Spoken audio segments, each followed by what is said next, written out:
Good afternoon to all of you. So this is our first class of political science.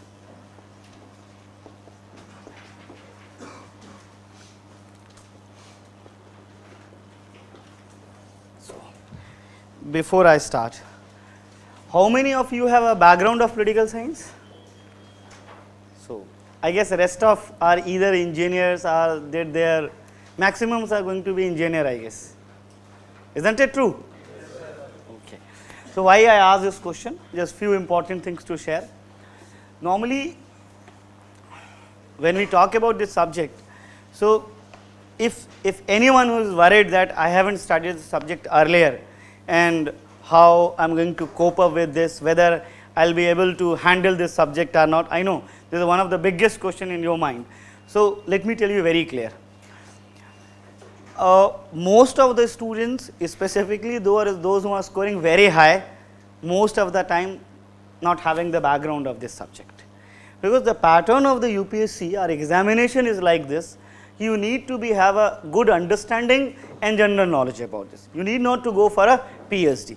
That is not required. I am PhD and I know that knowledge is not at all required for this one. I will just give examples. Like suppose we have a topic of justice. In my master's days, we complete the topic of justice is 6 months, every day lecture and 6 months. But here we will complete in just 1 or 2 lecture, and that is enough to score high.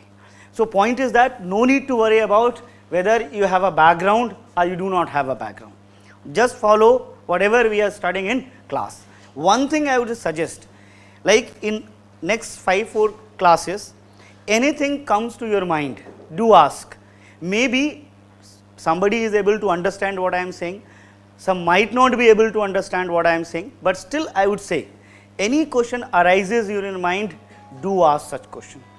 Don't be shy, because next 5-4 days will help you to develop a understanding of this subject. So don't hesitate, and here I openly allow all questions. Maybe in 4-5 days we have a little bit issues, like somebody will say, okay sir, I do understand why you are entertaining questions, but I am saying just have question 4-5 days. After that everything will be settled down. Now we will start with what are the sources you are going to study for this. What are the sources you are going to study for this subject?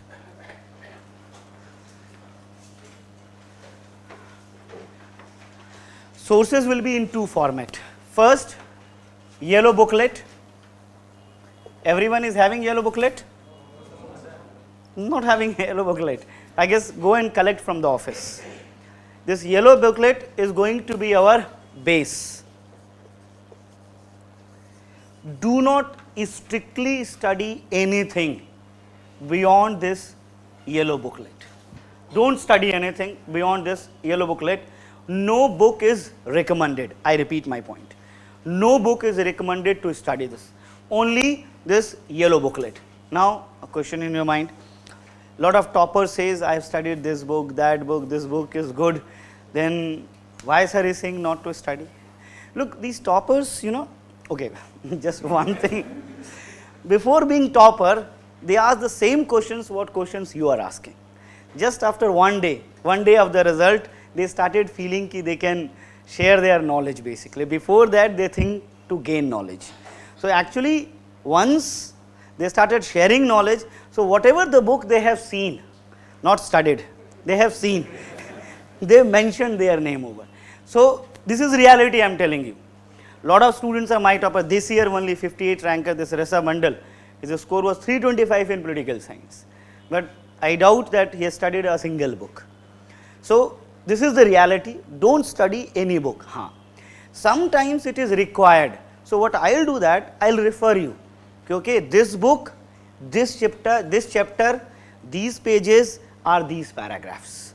So this is how actually topper studies the book. Even if they study preface, they say I have studied that book. Even if they study 1 or 2 chapter, I have studied that book. And this is how things are there. So here also, maybe for some reference book, specifically for the IGP section, I would say, not political theory and thought part, I'll refer that this chapter has to be covered. So it will be in that way only. So whatever the reference I'll make, go for that, nothing else is required. Now, yellow booklet and the second important thing, class notes. Now, what I am expecting from you, when you are going to make class notes, these class notes are going to be a kind of micro notes. These class notes are going to be micro notes extracted actually from the yellow book. I mean, this work will be done by me. I am going to teach, I am going to make you write, but most of the things will be from the yellow book. Suppose if you are able to understand class notes, then even it is not necessary to go back to the yellow book.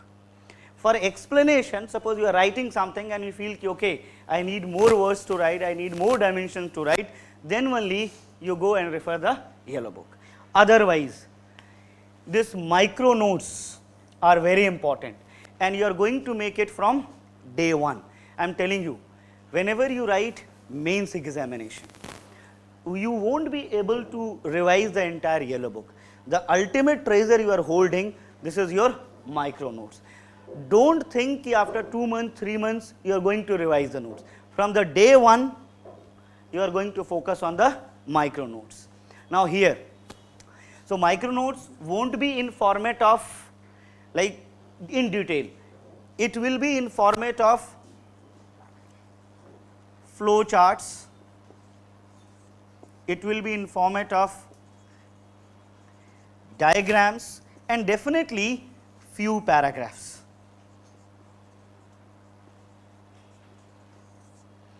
This is going to be your micro notes. So while making notes in the class, तो क्या होगा? Sometimes I am explaining something. Need not to write that explanation. Don't write that explanation, because before that I will make some flow chart also. Understand the flow chart and just go for some key terms and commentaries around that.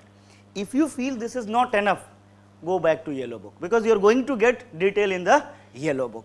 But try to develop the habit कि you are catching the keywords and you are in position to summarize whatever I am teaching, because I will go with the explanation and definitely at the last I am going to summarize it into 2 words or asking for just 3-4 keywords. So what you have to do, you have to pick those keywords and you have to write it there. So I am expecting that your class notes will be prepared in these format, few lines will be also there. Now plus, either you go for an extra notebook, you can have extra copy also. In that particular extra notebook, we are going to talk about the statements. आप इसको एक काम कर सकते हैं, loose sheet में भी रख सकते हैं. I do not want to mix it with this main copy. There will be a separate sheet, loose sheets. In those loose sheets, there will be statements asked by UPSC, and we will also discuss some probable statements. Here we are going to discuss structure of answers, how you are going to make structuring of the answer, and definitely I will add on, these are the 3-4 probable questions. Again I am repeating this, it should be separate in the loose sheet, it cannot be part of that. What happened, like if you write in here only, then you won't be able to every time pick those questions. So once it will be in separate question, you will find out at the end of the every section there will be compilation of 50 to 60 questions with a proper structure, and few questions what I will give, I am not going to structure it, that is your duty to structure it. Any one of you can write in a structural form or even in complete form and can show it to me. There is a possibility you can do it, but one time just one question, it could not be 4 or 5 questions, otherwise it will be difficult for me to check it. One you can give it me. So this is how it is going to be the separate, and once you will complete your one section, you will have a separate copy of answer, and you will realize that the maximum question which has been asked by UPSC is more or less covered by this section. So here, this is your class notes, which should be in form of micro notes. This is a kind of question answer format copy, and this is going to be your yellow book. This is what the sources you are going to connect for it. Look, I said it many times, this qualifying this examination is not all about knowledge. Knowledge has a limitations. I mean, beyond that, you need to manage your knowledge, skills. And here what we are talking about, just managing the political science. Just think about that. People do graduations, some people do PhDs, but still, then you will find out, but still when it comes to summarizing this, is become difficult. Writing in 200 words, writing in 250 words, it is not the knowledge that matters.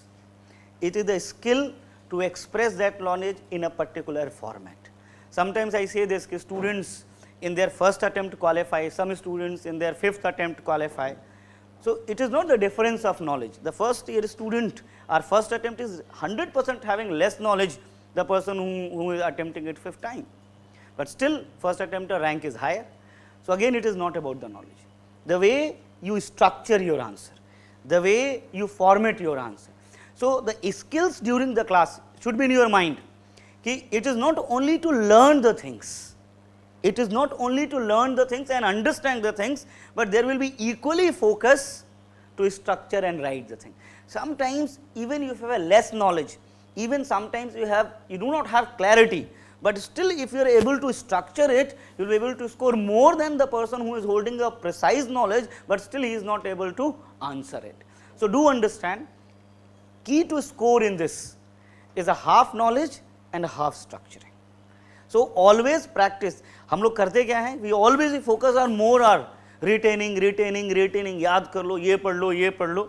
But until unless you are in position to release it in a particular format, you are not going to score at all. I am telling you. So, this is why I experienced that.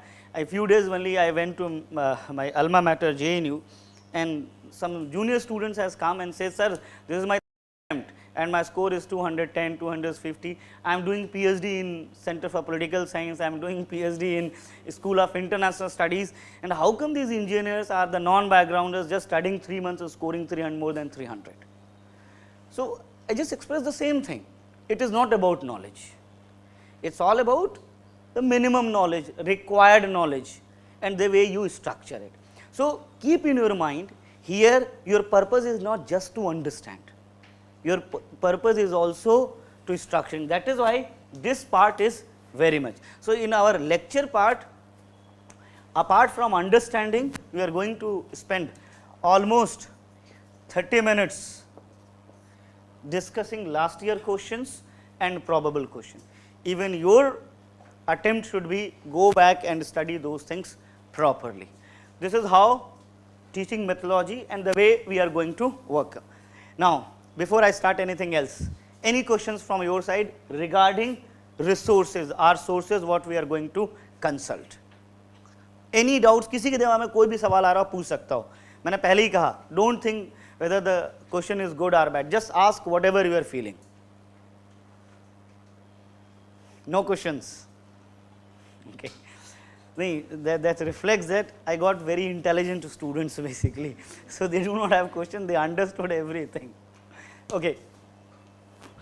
Now, we will come how we are going to organize, how we are going to study.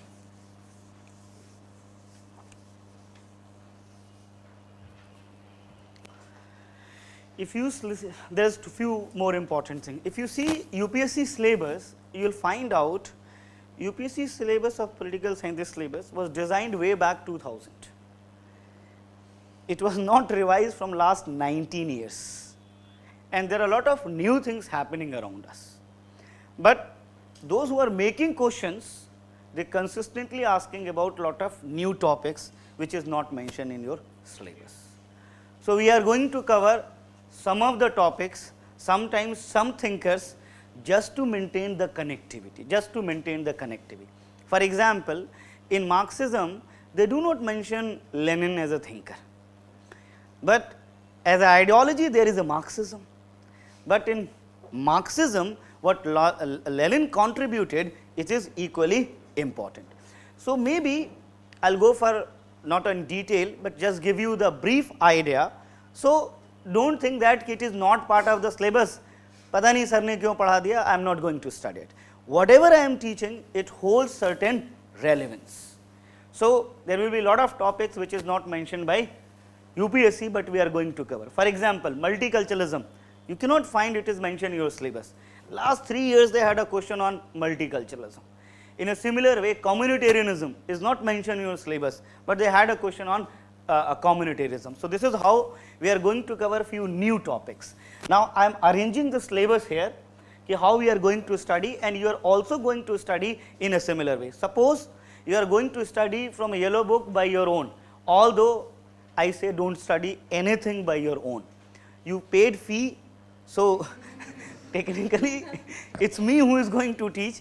So, once I teach, then only you go and study, because look, if you try to study by your own, there will be a lot of confusions, specifically about the theory and thinker parts. So, rather than studying anything by your own, just follow first what I am teaching and then go back and study at your place. So, I am just arranging the syllabus, you are going to write it in that way. Please do write the arranged syllabus of paper 1 section 1.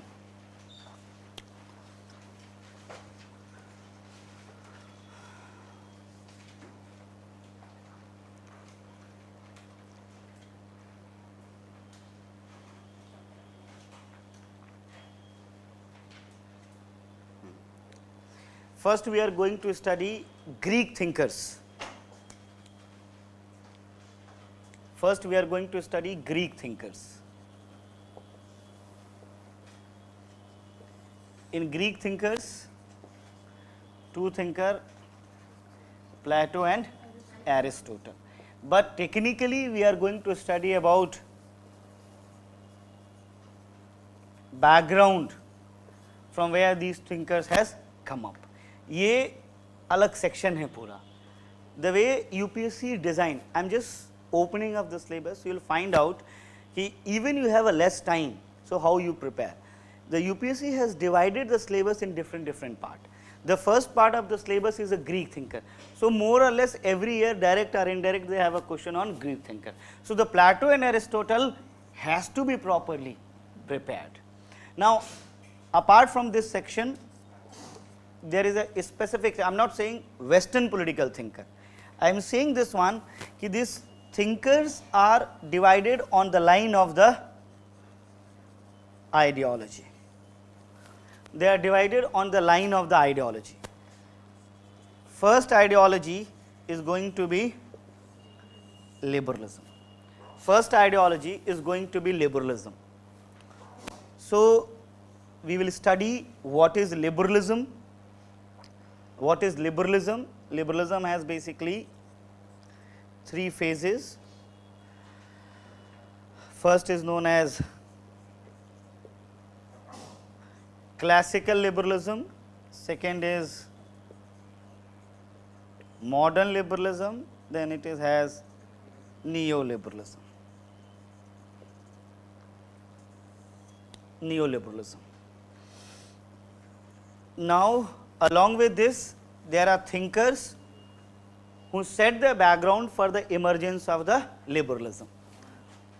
It was Hobbes who established just the background, but he is not considered to be a liberal thinker. Hobbes is not a liberal thinker. इसका criticism किया जाता है. He has been criticized. He failed to provide a conclusive theory of liberalism. Don't write this. मैं इसको आगे पढ़ाऊंगा. He failed to create a conclusive theory of liberalism, but he was the one who set the ground for the emergence of the liberalism. So, you will find out that it was John Locke. It was John Locke who is known as father of liberalism. In your syllabus, they have just mentioned Hobbes and John Locke, but apart from that, there is one more thinker which is not part of your syllabus, but we are going to study Rousseau. Rousseau.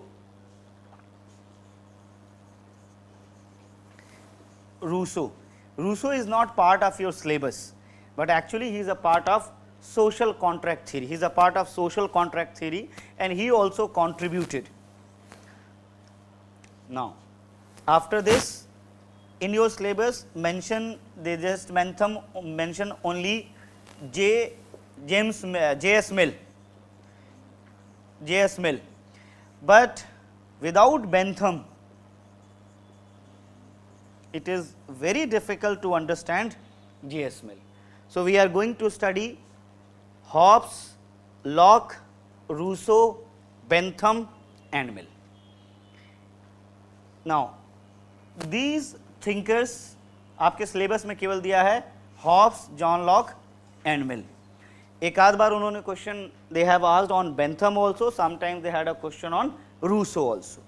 And but whenever you write about classical liberalism or even modern liberalism, you need to give the references of these people. That is why one should be aware of these names. One should be aware of these names. Now, in case of neoliberalism or in case of modern liberalism, no thinker is mentioned in your syllabus. But for the referencing point, we are going to study not in detail, but just in referencing point. There will be for modern liberalism T.H. Green. We are going to study T.H. Green. The other thinker will be Lasky. The other thinker will be Lasky. T.H. Green, Lasky. Now, when it comes to the neoliberalism, again no thinker mentioned in your syllabus, but any question on neoliberalism you cannot write until and say you know about those who promoted the idea. केवल दो ही नाम है इसमें prominent हैं. There is a one name Hayek. This is like H-A-Y-E-K. This is Hayek, and there will be a Milton Friedman. These are the two people who contributed a lot in emergence of neoliberalism. So, this is going to be one package. अब इसमें कई चीज़ें automatic cover होंगी. जैसे आपको topic number 2 दिया हुआ है theory of state. In topic number 2 theory of state there is a topic liberal notion of state, neo liberal notion of the state. So liberal notion and neo liberal notion of state, और एक और concept है pluralist notion of state. These all three topic, I mean 3 concepts will be covered under these ideology. So, automatically it will cover this. Now, why we say this seems to be political science is very exhaustive, because the number of topics are quite, say 12-13 topics, and every topic is quite elaborative. But in reality, if you just organize, you will find out that no, the topic is quite less. We are just synchronizing it basically. So, you will find out theories of state will be covered here specifically. केवल हम दो ही theory की बात करेंगे, like liberal notion of state, neoliberal notion of state, additionally pluralist notion of state, that will covered here, that will be covered here. Now, अब ये दोनों को बताने का specific मतलब है.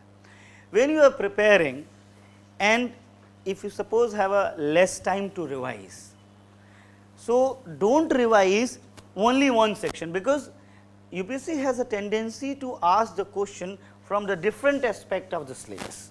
So, if they are asking one question from the Greek thinker, so it won't be that they will ask 3 questions from the Greek thinker. They will 100% going on the liberal aspect. Normally, the syllabus is not designed in such a way. So, normally what we think that he will prepare some topic and will prepare leave some topic. But I would suggest that one, you divide the syllabus in such a way and you are preparing. So, even in Greek thinker, maybe you can decide, okay, this year, last year, there are 4 questions on Aristotle. So, I am going to leave Aristotle, but I am going to cover Plato. You cannot think, leave both of the topic. This must not be done, because when a syllabus maker, a question maker is there, he keep on thinking that, because Greeks is considered to be the one of the who initiated the study of political science. So, they always look forward that there should be one question from this part, and that is why they will pick one question. इसका तरीका ये होता है कि suppose, I mean how you can think of, last year they had a 2-3 statements or 1 or 2 questions from Plato. You have this option, completely prepare Aristotle and just brush up Plato. If they had a question on both of them, then go for the idea of criticism, critical assessment, or what the commentary has been made on both.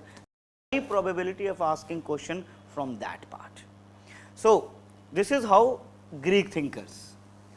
When it comes to the liberalism part, always calculate how many questions from the liberalism. If you see paper is dominated by liberalism, very much sure next time it will shift to another ideology part. हम उसको topic के हिसाब से देखते हैं, क्योंकि this topic has been asked, it is not asked, but actually divide into the ideological part. Let's go for the next ideology.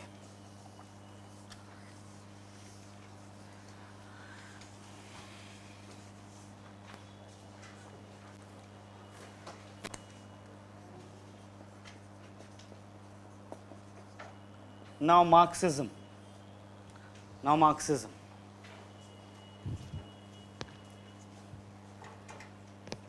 Marxism. Now here, before understanding Marxism, you need to study what prompted to the emergence of Marxism, or what you say precursor ideology of Marxism. Like utopian socialism. Utopian socialism, आपके syllabus में socialism दिया हुआ है, मैं सिर्फ समझाने के लिए बता रहा हूं. Okay, there is a lot of confusion when we say socialism. So what do you think about socialism?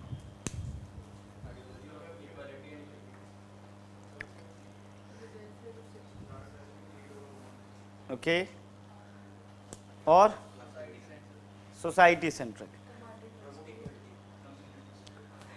Normally socialism is associated with many parts, and we differentiate Marxism and socialism, but in reality socialism has one basic value, and that value is economic equality. They mainly talk about economic equality.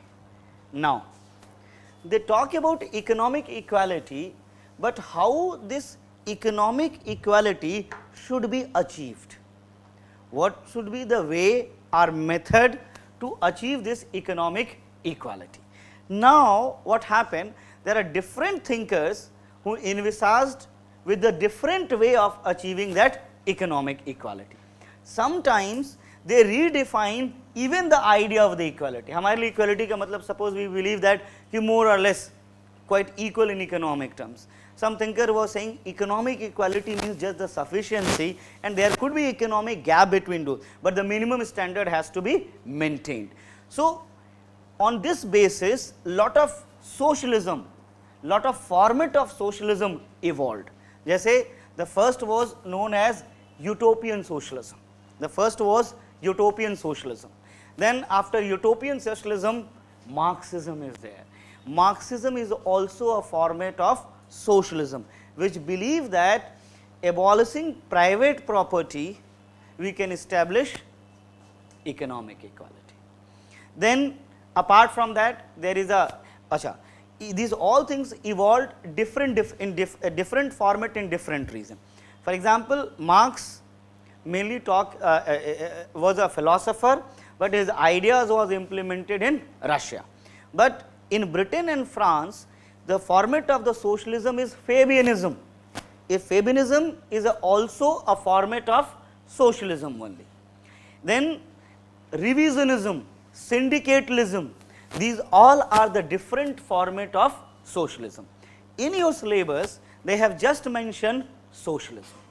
So how we are going to study it, and they mention Marxism. So this is how we are going to study Marxism as a separate form of socialism, and apart from that different format of socialism, जिसका पहला format है utopian socialism.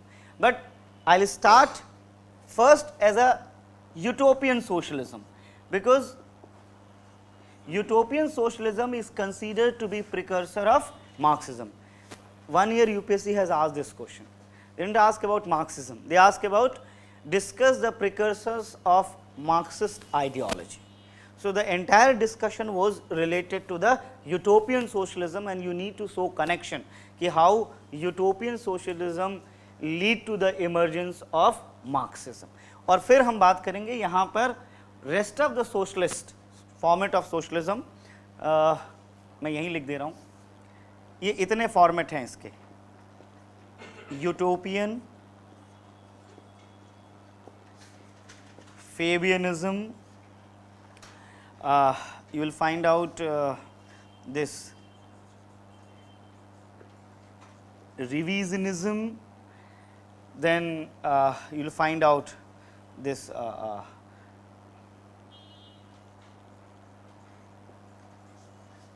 syndicalism. This is all the different format. Fabianism, Fabian, F-A-B-I-A-N, Fabianism, revisionism, revisionism, R-E-V-I-S-I-O-N, revisionism, I-S-M, syndicalism, syndicalism. These are the different format of the socialism. और आपके syllabus में क्यों उन्होंने केवल socialism लिख के छोड़ा हुआ है. सो इसको बहुत डिटेल में नहीं पढ़ना है, but 2-3 thinkers of the utopianism, what they said, the similar thing about Fabianism, revisionism, syndicalism. Okay, we also talk sometimes that India is also a socialist country. Which format of socialism we are having?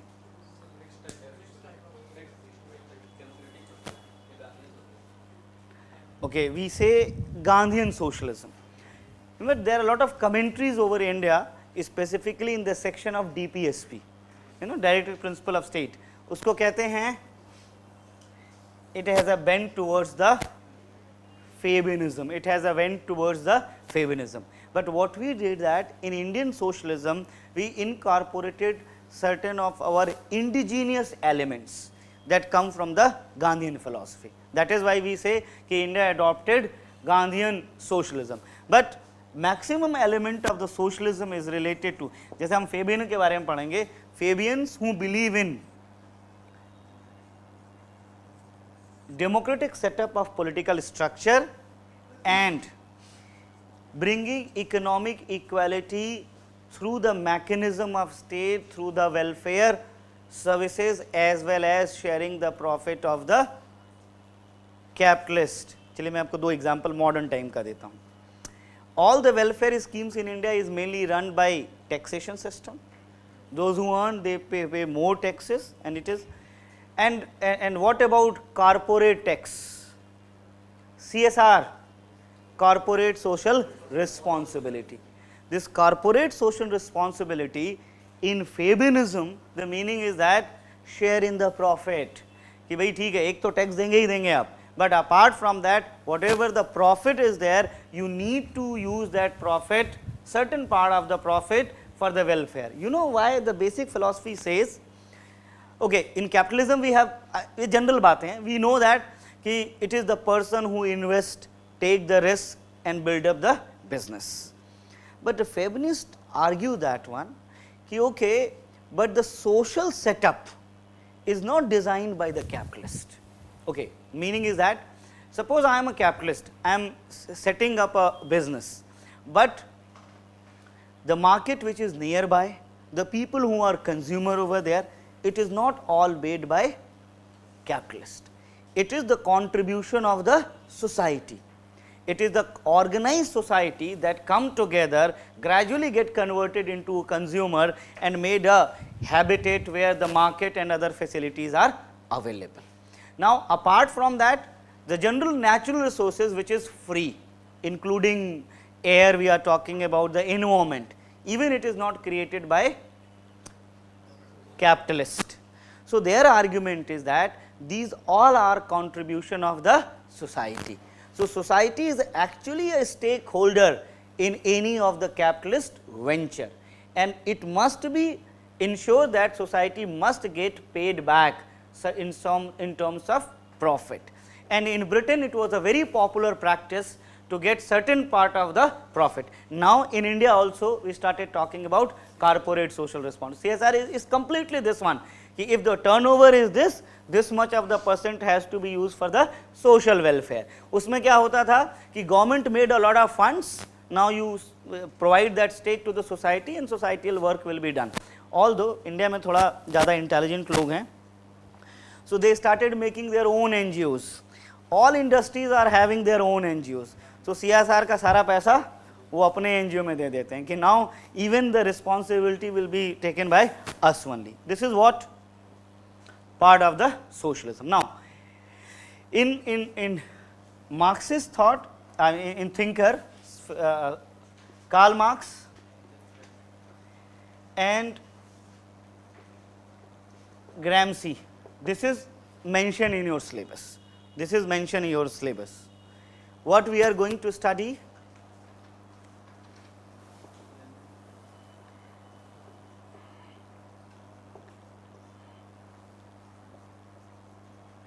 देखिए, इनको हम detail में नहीं पढ़ेंगे. For Lenin 4 principle, for Mao just 2 principle, Lenin Stalin for just 1 principal.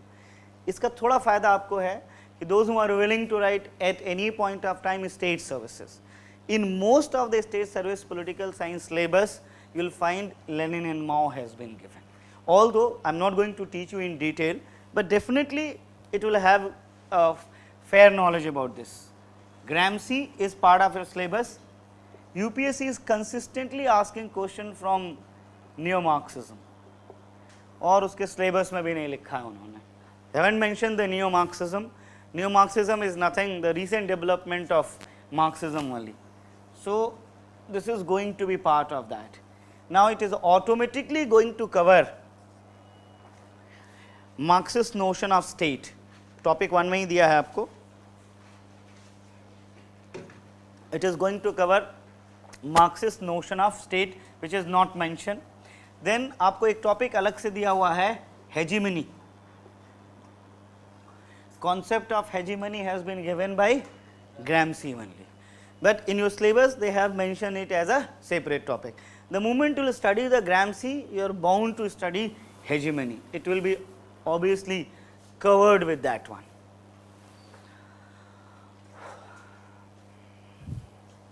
और Marxism as a ideology दिया हुआ है. अगर इस पूरे चीज़ों को आप सिलेबस में देखेंगे तो in syllabus they have a separate topic of Marxism, they have a separate topic of socialism, they have a separate topic for Marx and Gramsci. But if you study it together, so what Marx, Lenin, Mao, Stalin said, it is Marxism. It is Marxism. So actually there is nothing new to study about Marxism in as a subject of ideology. And in socialism, you just know what are these basic. This is also connected with the pre-ideology of Marx. So technically, just completing one topic, it is going to cover 3 additional topics. ये आपका main topic होगा. This is going to be the additional part. As I said, Marxist notion of state, it will be covered. Topic of the hegemony, it will be automatically covered from this part.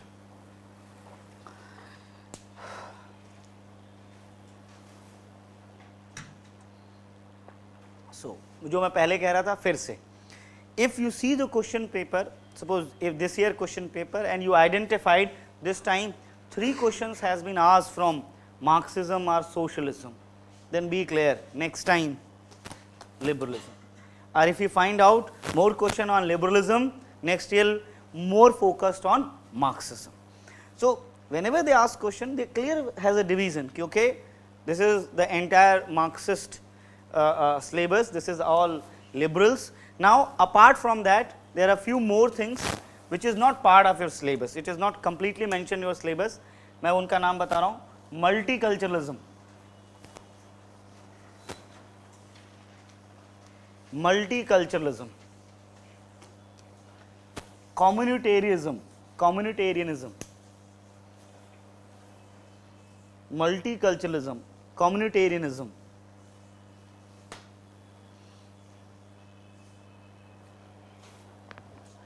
ये आपके syllabus में mention नहीं है, add on. Stephen Krasner's, write down, Stephen क्रेजनर.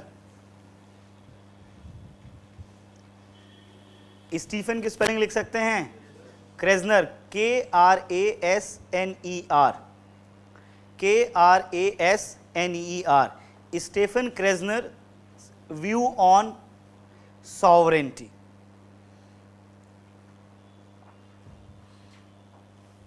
चलिए मैं कुछ और referencing कर रहा हूँ. जैसे ये जो टॉपिक है, this topic is mainly changing the nature of state in the wake of the globalisation. तो ये टॉपिक अब जब आप पढ़ेंगे तो इसके साथ हम एक टॉपिक और ऐड करेंगे ग्लोबलाइजेशन का. And let me tell you, this is not only for the political science. You will find out even in your GS part, you will find out in paper 2 also, even in essay also, this globalization, see 5-year question paper, a lot of questions has been connected with the globalization. And here the phenomena of globalization which led to the changing the nature of state. When the nature of state is changing, what is the impact over the sovereignty. So, this is what we are going to study. Now, next topic is related to some more ideologies. Feminism. Feminism. Feminism. Syllabus में सिर्फ feminism लिखा है, add on. Feminist critique of mainstream political theory. Feminist critique of mainstream political theory. Feminist understanding of state theory. Feminist critique of mainstream political theory. Next one, feminist understanding of state.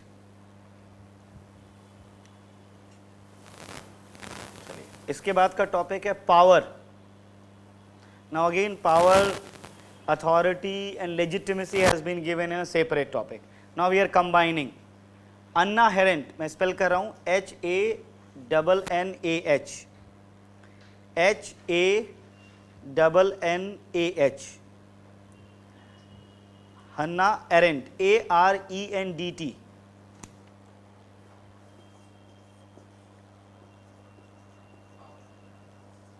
Anna Arendt. Anna Arendt is a thinker who talk about lot of things, but her conception of power is very important. So, look, Anna Arendt has been given in the list of Western political thinker. Topic of the power has given somewhere else. But what we are going to do, we are studying power along with a thinker Anna Arendt. We are going to study it together, because you will find that Western political thinker topic number 12, and this has been given in somewhere, I mean some other topic basically. There will be one more name, it is not mentioned in your syllabus, but he is a prominent thinker of power.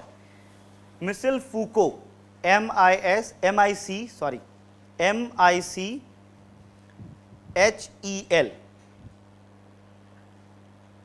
M-I-C-H-E-L, Foucault, F-O-U-C-A-U-L-T.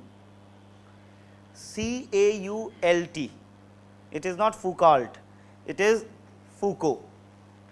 Foucault Hindi word भी है, पता ही आप लोगों को. F-O-U-C-A-U-L-T. Michel Foucault, he is a prominent thinker of power, and I believe this is one of the greatest thinkers. He is my favorite one. Like the way he explained how the power is moving in our society, how everyone is under the power, how everyone is you can say practicing power, how everyone is subject of power, nobody is beyond that, how the things has been designed. You will find he has given the concept of institutionalization of power. We have in our mind that power is something you have to exercise. Sometimes you need to internalize power, it will work like this. I mean, make छोटा example there. Traditional power. So, just simple question. Why we follow whatever, although I don't believe that everyone follow, but why we follow what our parents says?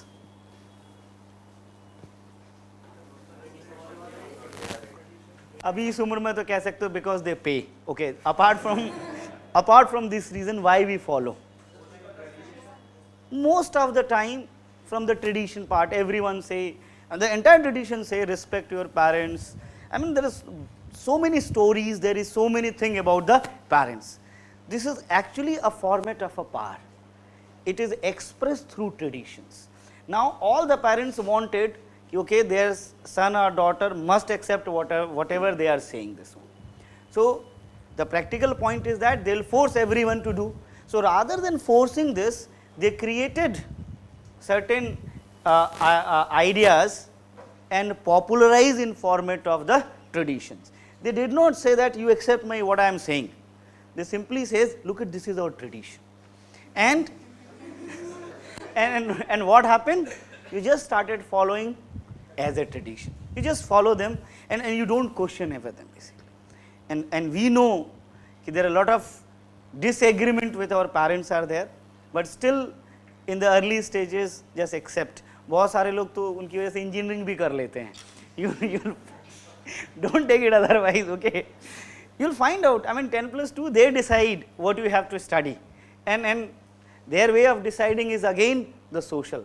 Then you'll find out who create these social values and ideas. Ultimately, you will find out there are a few groups who want you to derive in a particular way. They use and fuse those ideas. I'll give this simple.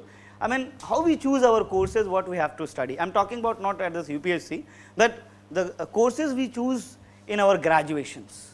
What is the criteria of choosing that? Market demand. Everyone is thinking college, कि graduate हुए नहीं कि we should get a job. Who go to the school or college to learn or to get the knowledge? Technically no one. We choose कि okay, इसका impact क्या है? All the school and colleges, they promote 100% placement. They nobody said कि we teach very good, will give you immense knowledge, you will be the expert of the subject. You are not going to listen them. But the moment they will say this one, this is going to be your package, you are going to listen them basically. Now, I am saying it in another way. It was the capitalist lobby who was looking forward a good labor force which can help them to recreate the business. So, they completely changed the idea. Don't study Sanskrit, don't study literature, because it is not creating jobs. But actually the education was never associated with the job. It was related to the skills, it is related to the ideas.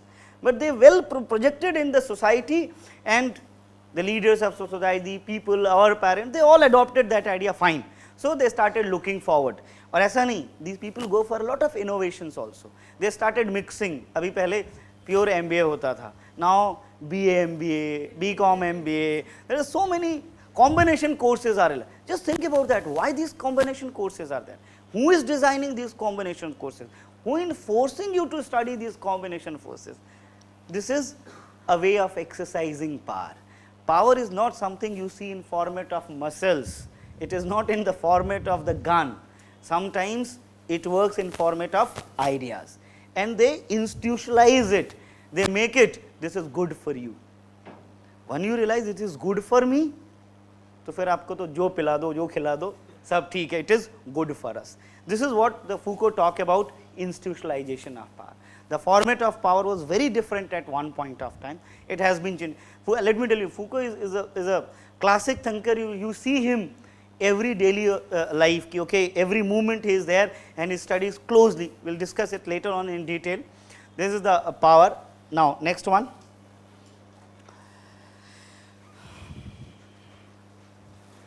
Democracy. Few more topics. Democracy, equality, liberty, rights, justice. Now, in liberty, in equality, I have seen most of the books and notes which is available in the market. They are relatively old. They only talk about the debate between liberty and equality. But in order to get good marks, you need to update also. Now, the debate of the equality has gone. Now, the debate of sufficiency has come. Ki what is the meaning of equality? Earlier we talked about in economic terms. Now, a new ideologues has come and they started talking about, look, there is no debate of equality. There is a debate of sufficiency. And sufficiency is what? Is it related to the survival? Once it has been done, you are considered to be equal. They come up with the new principle of egalitarianism. उसमें एक और concept आया, luck egalitarianism. They is talking about who should be compensated. State क्या सबको compensate करे? Should state provide equality to everyone? Now these new concepts are there. Normally we believe in the equality, जैसे policy के format में भी है कि those who the marginalized section because of any of the reason. A state should come forward and help them out. This is what we believe in the idea of the equality. So, all the welfare schemes, all the support to them has been done on the name of equality. Now, those who started believing it is a wastage of the state resources and they want everyone to be entered into the consumer market, they come with the idea of the sufficiency. They started saying, no, we need to see the welfare state or we need to see the schemes, it should be just sufficient. We cannot think of the economic gap what we have. और फिर उसमें भी आया कि ठीक है, to whom we support the idea of luck egalitarianism. Now, idea of luck egalitarianism has said, मैं एक छोटे से इंस्टांस के थ्रू बता रहा हूँ. There is a concept of brute luck. Brute luck का मतलब ये होता है कि you cannot control it. If any harm to you is there because of some natural disaster and you cannot control it. For example, if earthquake is there, so you lost your business or you lost your house, tsunami is there or any natural disaster is there which cannot be controlled by human being. So, say this is brute luck. Lekin if the first line is that if the brute luck is there, state must compensate to them. Now, the second line has come. They started saying कि if those persons are not poor, are not marginalized because of the brute luck, whether they should be supported by the state or not. So, they come up with the idea of the luck egalitarianism. What they said that for brute luck, state should provide a option और उसको हम कहते हैं option luck. State should provide option luck. Option luck कैसा हो गया कि like some disaster will happen, so if you go for insurance, so state will compensate. So, lot of schemes will be there, you need to buy or enroll that scheme, and if something is happening then you will be compensated. Now, next question is that what if someone did not purchase insurance, by them they should not be compensated, they should not be compensated. Now, their argument is that if the options are available and if you are not choosing the correct options, so you should not be compensated. इस तरह से कह करके उन्होंने क्या किया कि lot of schemes run by the government should be targeted only to the few, it should not be targeted to the others. This is a current debate related to the equality. Now, if they ask about the question of equality, read any book, they only talk about the old ideas. So, sometimes we need to go for the new ideas that can help you, as I am talking about the equality part. Rights. Now, rights में एक नई debate है, debate of Asian values. ये आपके syllabus में नहीं है, but UPSC has already asked about Asian values. Okay, my first question is that what is human right? Human right क्या है? What is human right?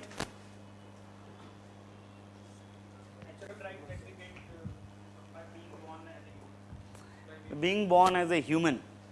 So, how come you know that these are the rights you got it being born as a human? So, then what is fundamental right if it is guaranteed by the constitution? Then there is a technical difference. No, that is fine, we accepted that by the virtue of being human, but point is that how we decided that these rights should be given to them by virtue of being human. How you identify the number of the rights? Yes, now this I want to say. It is the exactly. It was the United Nations that have decided that these are the rights which has been given to them as a human right. Now, debate कहाँ पर है? On what basis United Nations has decided? Who were the member of the committees? Now, the debate has arises, actually those who are making human right decisions, they are mainly exposed in the Western system and Western cultural understanding. So, whatever the rights they have assigned to you, it is highly influenced by the Western part. Now, the debate has come that countries of the East, those who have a very different culture, it is entirely different. So, if you impose those human rights for us, then it is going to be a very technical problem. Look, the rise of question related to the fundamental right or other rights arising in India, when you can find out the cultural contradictions are happening. This is what the human right, fine. Lot of countries adopted human rights in different format in their countries. Okay, just India is a signatory of the human right is not enough. Until unless India make laws or incorporate those human rights in their constitution or make laws over them. ऐसा possible है क्या? The right which is not mentioned in fundamental rights or in legal rights is our right. Until unless it has been guaranteed by the state. So, what happened? Every state has been allowed, okay, you make laws. So, India did also, like we have a fundamental right, we have a constitutional right, we have a legal right. Most of the human rights has been incorporated in these sector, not all of the fundamental right. Now, look at the debate. You might have heard the debate of women entry in temple. Sabrimala issue is that. Now, why this debate is rising? If you see from the Western perspective, where a crude individualism is there, where they talk about individual's right, everyone's right should be equal. I am not going into the philosophical basis, and where we believe that right should be regulated through the cultures. Now, if you go here, then you can find there will be a different set. Now, if you see the Sabrimala issue from cultural perspective, then you will say they should not be allowed, because it is not only the women. There are a lot of temples in India you can find out where men are also not allowed. There are different religious methodology and practices. So, here you are seeing the things from cultural perspective, and that culture is entirely different from the West. So, you believe ki no, this blockade or this kind of restriction is not wrong, in fact, it has a good cultural context. But when you see the things from the constitutional or fundamental rights or legal perspective, which is highly dominated with the Western ideas, then you will find ki no, it has not to be done. Why there should be discrimination on the basis of gender? In fact, they should get the right to basically. So, the Asian value debate, which was initiated by Lec Political, he come in the similar line. He says ki all the Eastern countries are having a different set of fundamental rights, a different set of rights. So, we should analyze their rights in the cultural context. मैं एक और example देता हूँ, जैसे rights related to the old age person. In Indian context, culture is the preserver. You can find, like as I was talking, tradition is there that the elder people will be served and elder people should be taken care of. That culturally things was going on. In West there is no such culture, so people know, उनको पहले से पता होता है कि after 50 I am on my own or I'll think for the old age home. यहाँ ऐसा नहीं होता है. यहाँ पता होता है कि okay, now my son or my daughter is there who will take care of me. Now, this is the difference. Now, what happened if the government of India make a law, I am not talking about a duty, law. This is mandatory for every daughter and every son to take care of their fathers, even if they are inheriting their properties or in other way they nurtured them. Suppose if such kind of laws are there, now these laws from the Western perspective will be a kind of against the will and imposition. How can you force someone to take care basically? But from the Indian cultural perspective, there are a lot of people who support the idea, fine, why we should not? Now, this is what I was trying. The emergence of the Asian value debate simply says that rights should be taken in the cultural context.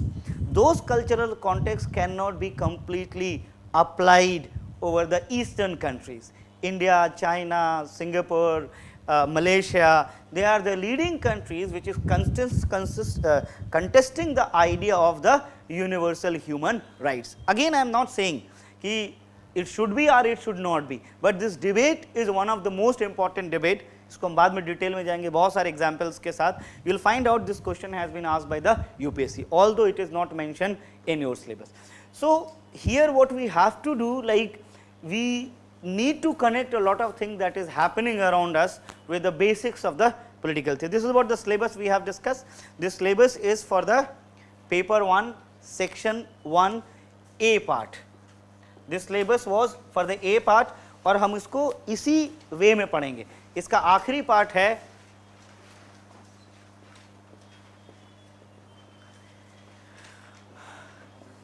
Indian political thinkers.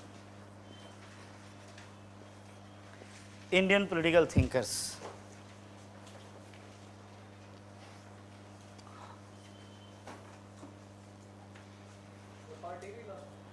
हाँ, ये एक ही part है. अब तक हमने जो पढ़ा वो है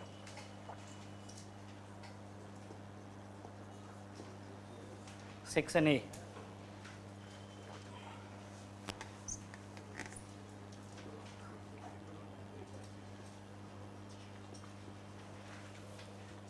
Indian political thinker.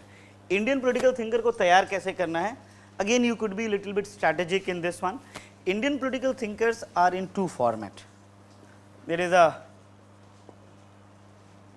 ancient Indian political thinker and there is a modern. Ancient में they mainly talk about धर्मशास्त्र, Buddhist tradition, धर्मशास्त्र, Buddhist tradition, and you can find one more name, Kautilya. You can find one more name, Kautilya. But we are going to study Kautilya in comparison of a one Western thinker. कौन है वो? Machiavelli. So that is we will study the Kautilya with Machiavelli in comparison part. See the question paper. Kautilya has been asked in short note or 90% time they ask compare Machiavelli and Kautilya, asking what are the similarity, what is the dissimilarity, or even asking this, who is considered to be the father of statecraft, it is a Machiavelli or it is a Kautilya, such type of question. Most of the time they ask in each other, I mean by comparing each other. So we are going to study in that way, and here Dharma Shastra and Buddhist tradition. Now I am not saying it is a pattern, but you will find out if they are asking question from the ancient Indian political thought, so they do not generally asking from the modern part, and if they are asking from the modern part, they generally do not ask from the ancient part. थोड़ा भी trend change हुआ है. More every time they started asking from this ancient part. So look, actually just two thinker, 2 page. This Kautilya hardly 2.5 pages, and you are 100% going to get at least 1 or max 2 questions. So don't ignore this part. This is most important part, but it is the ignored part of the syllabus. कोई बात भी नहीं करता है कि धर्मशास्त्र and Buddhist study. Look, ultimate aim is to score. अगर हमको कहीं लगता है, if you find out कि some places we have to study less and score high, we'll go for that.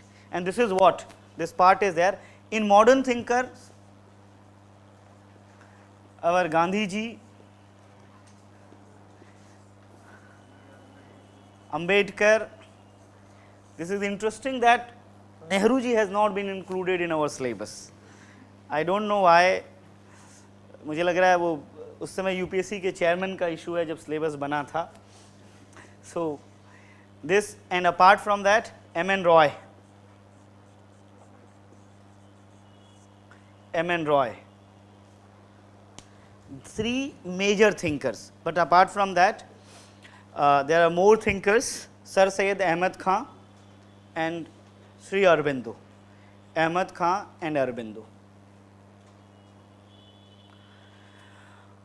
This is what we are going to cover in paper 1 section 1, and this is what going to be the sequence of covering. This is what going to be sequence of covering this syllabus.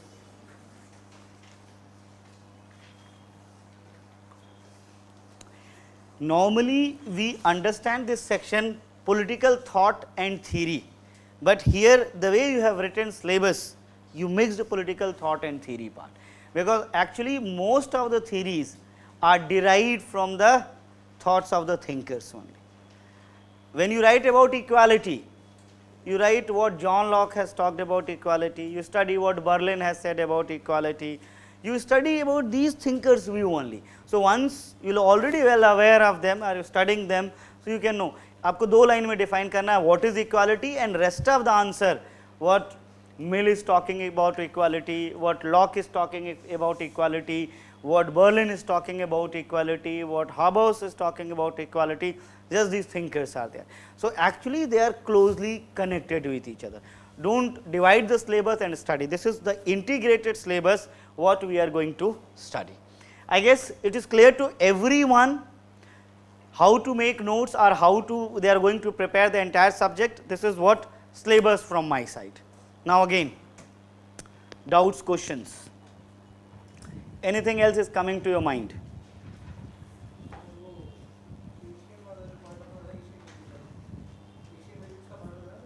हाँ, rights का.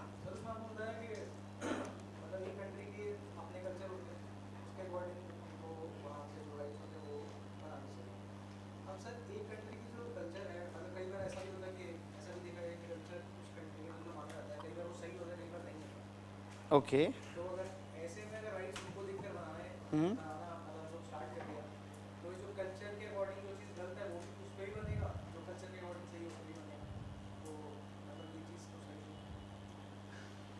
मतलब आप ये कहना चाह रहे हो कि जब हम राइट्स बना रहे हैं हाँ किसी के कल्चर के बेस पे तो हर बार ये जरूरी नहीं है कि जिस कंट्री में जो भी कल्चर माना जा रहा है उस कल्चर में सारी चीजें सही हैं. अगर राइट्स हम उस चीज पे बना रहे हैं जो कि सही नहीं है. अच्छा, तो ये जो जजमेंट है कि वो सही नहीं है, उसका पर्सपेक्टिव क्या है? हाँ नहीं, बिल्कुल नहीं. ऐसे देखिए, पहली बात तो ये समझिए कि जो कल्चरल कॉन्सेप्ट है वो कोई स्टैटिक कॉन्सेप्ट नहीं है. Concept of culture is not a static concept that a culture 2000 years back it will remain intact. Culture also continue to evolve, but there are certain basic values of the culture which remain intact. So lot of evils remain in the Indian society and they are gradually eliminated too, as we are talking about the sati. So ऐसा नहीं है कि we do not have our own laws to eliminate them. Society gets settled on the certain cultural part. If they find that this culture is not serving the purpose of the society, they eliminate it basically.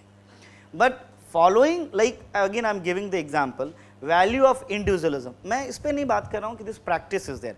I am talking about value of individualism. The cultural value of India is not individualism. It is mainly in groupism. But with the influences, I mean if you go the western part, individualism is a core value. देखिए, because of the value system you can find the social construct. Look at in India, you will find out, अभी तो चीज़ें बदल रही हैं, you will find out why big families are there, why joint families are there. With the idea of the individualism, you cannot have a joint families, big families. But in western part, it is not today. Even if you go back to the 100 year, you will find always a single family, or what you call it basically nuclear family. It is nothing to do with it is good or bad. I am not judging it. I am simply saying this one, the social stratification evolve around the culture. So that is why they have a nuclear families. Here we have a culture. यही नहीं. Look at the sports. You cannot find here eastern side sports where the players are very less, 1 or 2. This is the reality. Look at the western part. Except football, most of the sports you can find are played by 1 or 2 or maybe 3, 4. यहाँ तो from our childhood days, starting from kabaddi to all the players, until unless we adopted, it is more or less Please research, you will find out in rural areas and every time you will find that most of the things are in form of group. Look at the festival point, look at lot of rituals in during the festival part, everywhere you can find groupism is there. It is just because the value of our society was not individualism. देखिए ये judgment नहीं है कि whether individualism is good or groupism is good. Through across the world different cultures, different society emerged around the certain values. Here the value was basically groupism, people live together, and it is because of that our festival, our all celebrations, culture, everything evolved around that. You cannot find in West. Now if you see कि rights given to the people should be based on the Western values, then there will be always contradiction with the culture. This is what exactly we are facing these days, and we have to make a decision कि भाई हम balance करके चलेंगे or we will go in a different format. So this dilemma is there. Now your question was also valid कि what if certain social evil is there. So what I am saying, law is there to eliminate certain evil. If a general consensus will be created inside the society, if this is a evil, it will be addressed. So look, in the similar way, women discrimination is on the multiple level. So maybe in the rest of the level, it cannot be tolerated because a general consensus has developed. If you say the culture was that women cannot study, for example, this was never a culture, but even if it was become the part of the culture, the general consensus has come, you know, they have an equal right to study. My point is that society itself decide because it is evolutionary in nature, and try to address ki bhi the culture has to be changed or adoptive, but the basic values remain more or less intact. Please. Sir, do you think it is the Asian values are contradictory to our country or as Asia to whole? I mean, in Western culture, all the countries are homogeneous, but while in our country there are several cultures, like we say, यहाँ तो कोस पे पानी बदलता है, तो फिर ये Okay. चलिए I'll answer this part. Now his question is again correct, but understand, when we talk about a culture and when we talk about a language, language is just a part of one culture. If you divide that India, you will find out it is not one culture, but you will find out 6-7 culture. It is not a one culture, and the ideology of multiculturalism, it talks about in the similar line. It talks about the right which has to be assigned to the people that should give a cultural context. Suppose a person is living in the river or bank and he is a good swimmer, for example, and the rights has not been given to swim. So definitely it is waste. You live in a mountainous region, there is no water bodies and you have given to right to swim. So it holds no meaning. Multiculturalism talks about that wherever the multicultural societies are there, so the range of the right should be differentiated giving a cultural context. The same logic what we are saying, look, if the Western culture is uniform, so that is good for their society. How to adopt completely in our society where such kind of cultural differences are? We are not talking that we should adopt one culture for this country. No, we are not talking about. We are talking about there should be a cultural context of the religion, cultural context of the religion. Again, this is a debate. This is just a debate. There are few who support the idea, there are few who oppose the idea. Asian value system is a new type of debate which reject the idea of universal human right, and it has its own logic. There is a criticism of those logic too basically. ये आपने एक और बताया, मैं आपको एक और additional criticism बताता हूँ. When we are entering into a globalized world where the rest of the world is more or less knitted around the Western values, then how we are going to cope up with their laws basically. So there is another big question is there, should we not have some common accepted laws? तो इसका भी criticism है कि why only laws of the West? Let's make a composite law for both of them and then we go. और देखिए ये debate इसलिए आई कि entire West world consistently pressurizing countries like Singapore, China about their democratic setup, and what these countries believe that कि with the democratic setup development is not that easy. India is a very classic example of this one, okay, where you connect the development and democracy, how you find the different stakeholders continue to raise the question and examine. So, countries, China, you can find out their model, they are economically not communist, economically a complete neoliberal, they go for capitalist economy, but politically and administratively you will find they are on the name of communism, they are practicing control basically. The same thing you can find in most of the Southeast Asian democracies. The Southeast Asian democracy from the Western perspective, they are not democracies, because there is no complete liberalization or liberal rights as in the West. So, they talk about they have certain issues. If you remember a few months back, a few days back, there was a demonstration in Hong Kong. This is about what? Why they are demonstrating? Just giving you the example, because certain rights has not been given to them basically. So, now the democratization, this is another perspective of. So, look here in this syllabus or in this class, we will just explore the debates.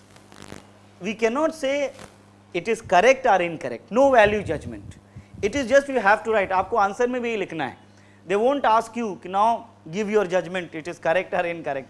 They are not going to ask. They will simply ask what are the recent debated. You have to write this is this debate, this is this debate, and if you want to conclude something, you can give certain ideas of the scholar ki ye hona chahiye. Suppose you are impressed with Ahmad Sin, you can give his idea about the democracy as a universal value, the format or differences, you can talk in that sense basically.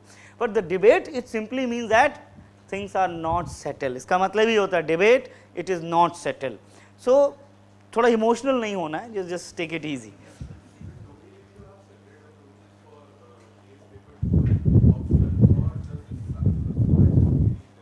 Okay.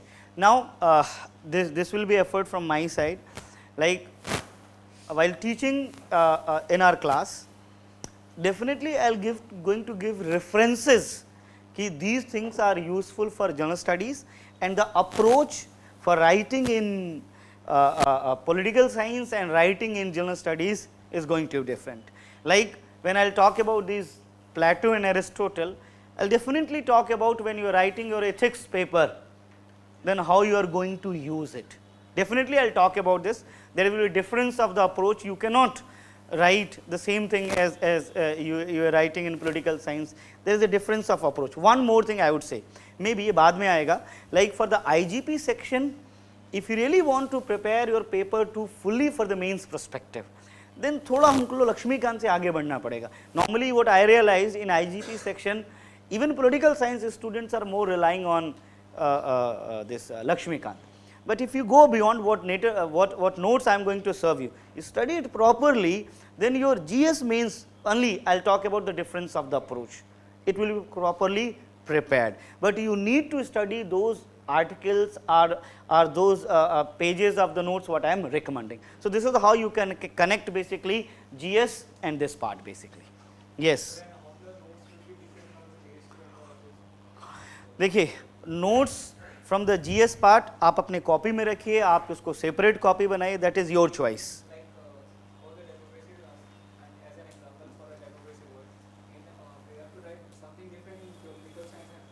No, this is what I am saying. Writing in a general studies, writing in a political science is different in terms of their approach. It is not different in terms of their content. If you are writing something in IGP related to the fundamental rights, fundamental right will remain same, the basic content will remain same, but the difference will be approaches. This is what I am going to teach inside the class. While reading this one, okay, if you are discussing the fundamental rights, when you are writing for the general studies part, then I will say this should not be there. For political science, this perspective should be there, because in fundamental rights there is a debate of socialism and liberalism. Like those who talk about the absolute right, those who talk about reasonable restrictions on the right, this all debate was inside our Constituent Assembly. It's like you all know that the fundamental rights has been taken from US, but fundamental rights in United States of America are absolute in nature. You cannot find much reasonable restrictions. Here it is a reasonable restriction. From where this reasonable restrictions has come? So the debate arises those who are supporting the idea of the socialism, those who are talking about the marginalized section. They said free and open competition will benefit only those who are already ahead. And those who are the liberal ideologies, those who are having the capitalist mode, they started saying, okay, reasonable restrictions should be minimum. This debate was there, and then after that. So when we will talk about the optional part, we will go for the debate. But when we talk about the GS part, we need not to go for the debate. Just we have to write, ki, okay, this is the fundamental rights. These reasonable restriction has been imposed in favor of the or. So I guess syllabus is clear, how we are going to study it is clear, how you are going to make notes it is clear. चलिए अब थोड़ा सा हम background पे बात करेंगे. Greek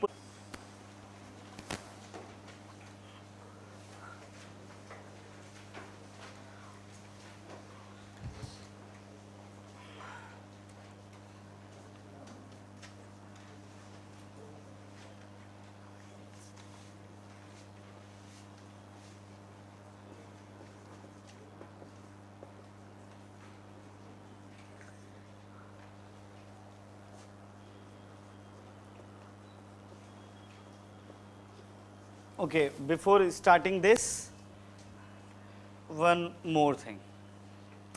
Generally, our classes will be 5 days, Monday to Friday. Maybe at some point of time, I'll go for Saturdays also.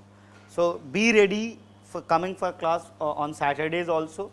Generally, our duration will be 3 hours.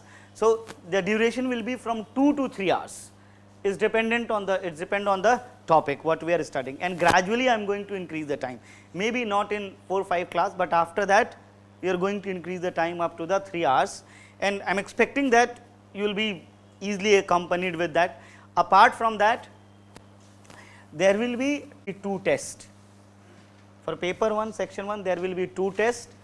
After completing almost half of the syllabus, suppose we completed Greek thinkers, we have completed liberalism, or maybe one more topic, we are going to conduct test. We are going to conduct test, and again there will be next test for this one. This is how 8 tests will be conducted for 4 different sections. This is purely a classroom test program. Now apart from that, you are also going to get a regular test series. Now you have this option completed after 4 months or 4.5 months. So you can think to appear for the regular test series, you can appear it till prelims. It is not going to extend beyond prelims if you are started writing that test series in this season. If you are not going to attempt that test series, then you can attempt it after the prelims. So you have to make a decision कि whether you are going to attempt before prelims or you are going to attempt it after prelims. If you are starting, even one test will be written, it is not going to extend after the prelims examination. So, so technically you are going to get 8 class test and almost 10 tests of regular test series. Now my suggestion is attempt it after the prelims examination. This will be better if you be serious about art this 8 class tests. Normally it's my experience कि every time before taking admission, sir test hoga. I always say कि yes hoga. So once I organize test, hardly 50%, वो भी जब मैं I announce the test on that day nobody will come, I know. This number will be 30%. I don't organize on that day test. Very next day when you all will come, I'll organize test. So, so it's very clear. I push students to appear for this. I'm serious. If you're going to attempt all this all tests, your preparation will be online.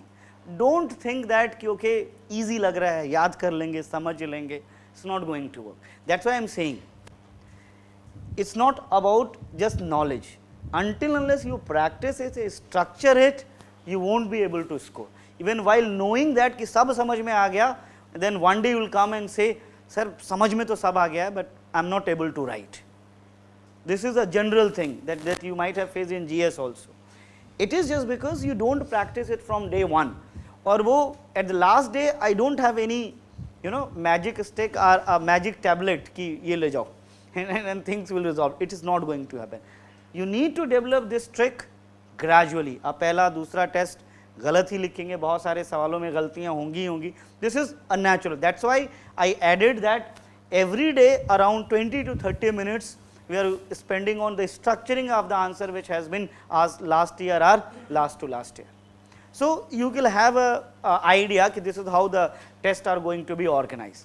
But if you are not attempting your test, I can't help. I am telling you, I can't help, because this is the only way to ensure half part of your preparation. Knowledge is just half part, I am telling you.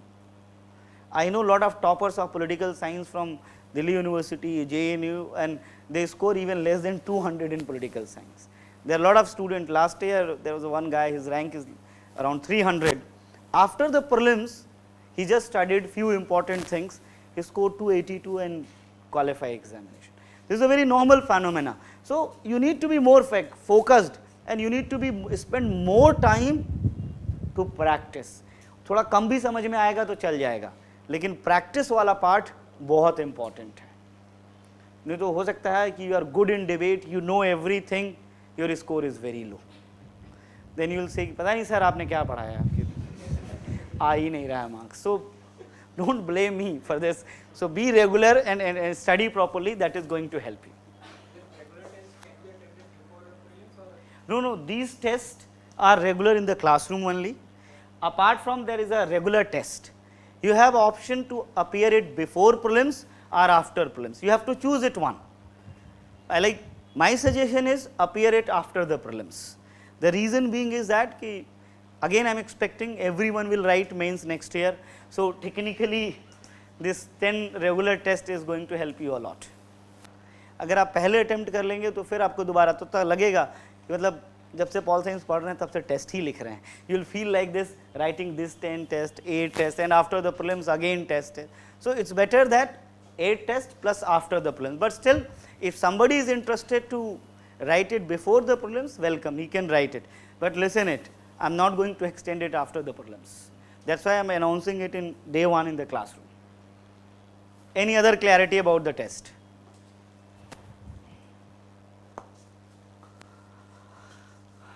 Let's talk about Greek political thinkers.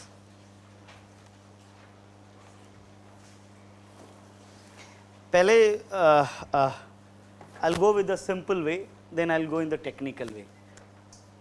पहले हम बिल्कुल normal बात करेंगे, थोड़ा प्लेटो का आपको idea लगे. Background में आपको अगली क्लास में बताऊंगा. पहले समझते हैं कि who was the man Plato. अच्छा, आप लोग जनरली प्लेटो के बारे में क्या सोचते हैं? Generally what do you think about Plato? Yes, what's your opinion about Plato? I mean, Plato was in civics class, in 6th class in civics, I guess. अच्छा, classroom का कुछ, anything about Plato. Don't say about his theories. What do you think about Plato? No, that's true. It's a Greek philosopher.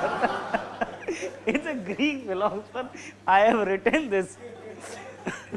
चलिए, एक line आपने कही कि Plato was philosopher. That I understand, Plato or philosopher. और क्या लगता है? He's a good teacher. He was a failed teacher, I tell you. He went 2 places to train the people, and then the king had decided to kill him. What the hell you are teaching me? And he has to left that place. What else you think about? Yes. Observer of contemporary society. This Aristotle is known as that. Look, in general, we see Plato as a philosopher. Now, when you say in what sense he was a philosopher, so he was a philosopher because he was giving new ideas of the against, I would say, the existing society of the time. He envisaged a completely new way of thinking, and he was not worried about such kind of thinking could be implemented or not. He was just worried about, he was just more focused on that what type of state, what type of society should be there. It is because of that we started considering him as a philosopher. We started considering him as a philosopher. अभी बहुत simple तरीके से बता रहा हूँ. Plato is known for ये connectivity समझना. Plato was worried that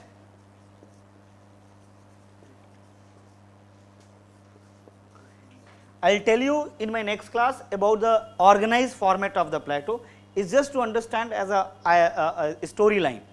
Look, ये story सबको पता है कि who was Plato's teacher and what happened to him? हाँ, he okay, hanged, given poison, whatever, but the ultimate result was one, like he died because of the state. Now Plato started thinking, if in a state such decisions has been made, such a knowledgeful person has been given death, that cannot be an ideal state, that cannot be a good state. And he started thinking, what should be the ideal state where knowledge should be respected, or where people should get what they deserve. Again I am saying, what they deserve, this deserve is not related to the qualification, as we talk about ki whether you are having which degree. What you deserve, that is mainly related to your attribute, that is mainly related to your quality. He started thinking in that direction, ki look, we need to make a state where people cannot be executed for the wrong reasons. The entire society should be balanced, and in order to do this, he started keep on thinking. अब मैं इसके साथ कुछ add on कर रहा हूँ. At that time or before the time of the Plato, entire Greek empire has a very bright history, it has a prosperous history, it made a name in the entire world history, but at the time of Plato there was a decline. All the different states or the small states of the Greek, they started fighting to each other, and again he identified that this decline in the Greek city state, one of the most important reason is again those who are ruling. And then he come up with the idea of what is considered to be ideal state, what is considered to be ideal state. आप applied part में पढ़ेंगे, Plato was talking about ideal state. Now मैं सिर्फ connect करके बता रहा हूँ. Plato said this, what I mean, he thought about ideal state, and he identified ideal state could be established only where justice is there. Plato is known for his theory of justice. So he believed this, कि we can establish ideal state only when there is a justice in the society. Now he identified, again मैं फिर से वही बोल रहा हूँ, first he understand what is justice. बिल्कुल छोटी छोटी लाइन में, what is justice? What is justice? And he find justice is people must perform what they are at the best. Means people must do those things for which they are naturally attributed. Naturally attributed. They have certain basic attributes. People do those works what attributes they possess. If everyone will doing the work what they have, it is 100% going to establish a just society or establish a justice. It was his general thinking. Then what he believed that there is a still issues in the theory of justice. मतलब जैसे वो कहता है कि people have 3 types of quality. इसमें एक बताता है वो reason है लोगों के पास. Now people have a reason. So if the reason people will be allowed to rule, that will be better. But again there is a problem. कि if reason is there, so can we say that the reason is evolved in its fullest form when a child gets birth? The answer is no. He need to be trained. Now for using the word, for identifying those natural attributes as well as for providing training. Please do not write anything. ये जिस सिर्फ मैं समझा रहा हूँ आप लोग को, do not write anything. Then he identify कि how to identify those attributes and we need to provide or we need to train them. For this purpose he designed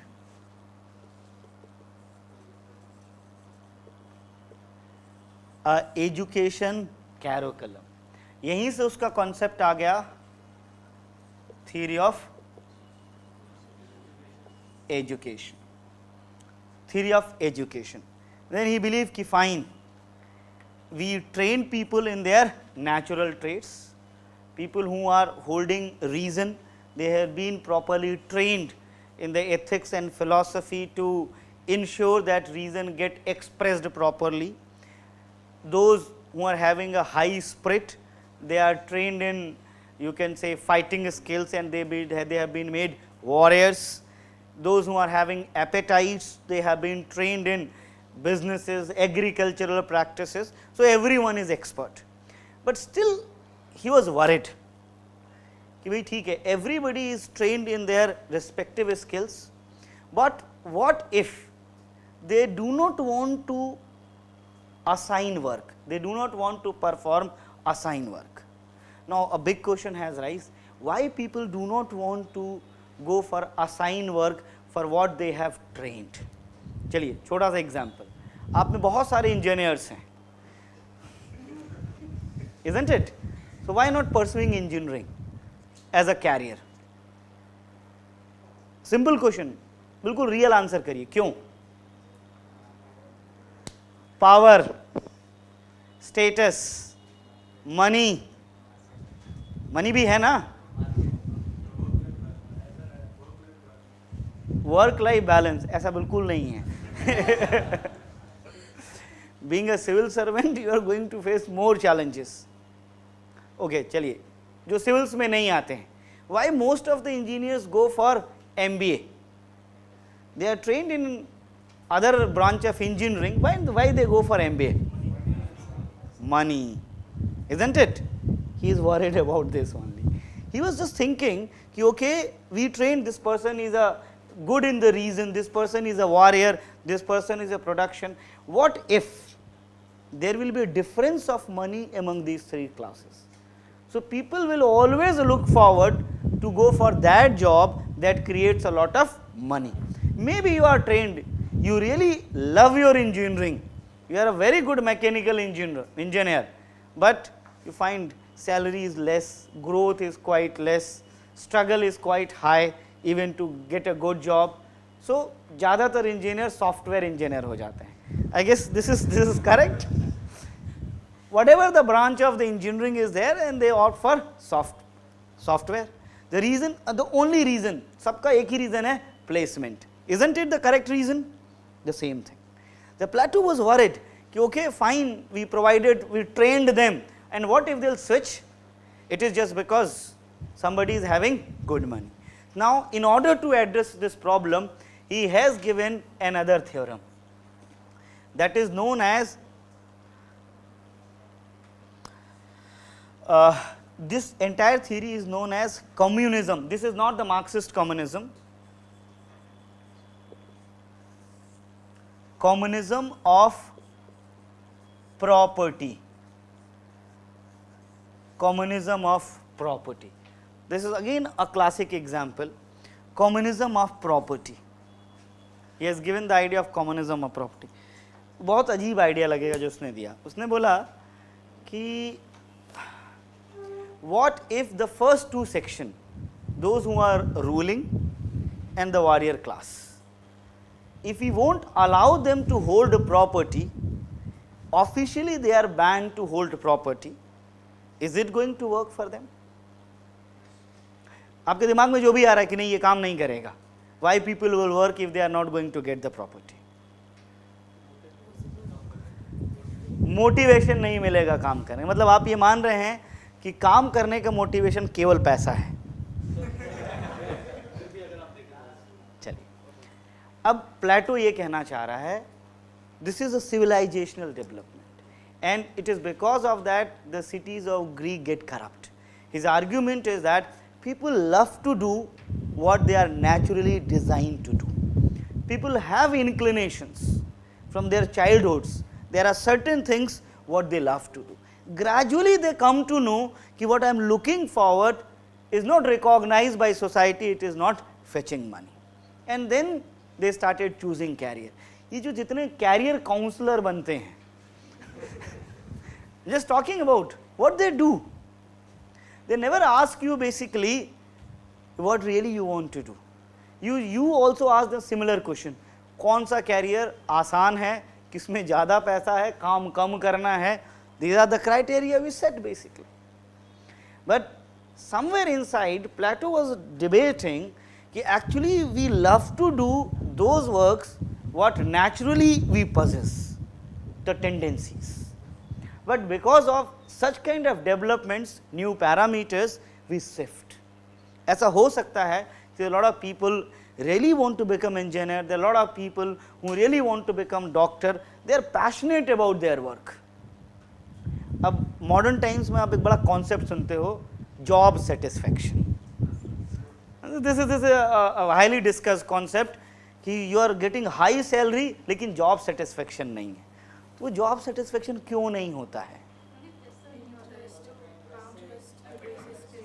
Because you join a job because you know कि it will fetch you a lot of money, and this is a real pressure that you cannot move on.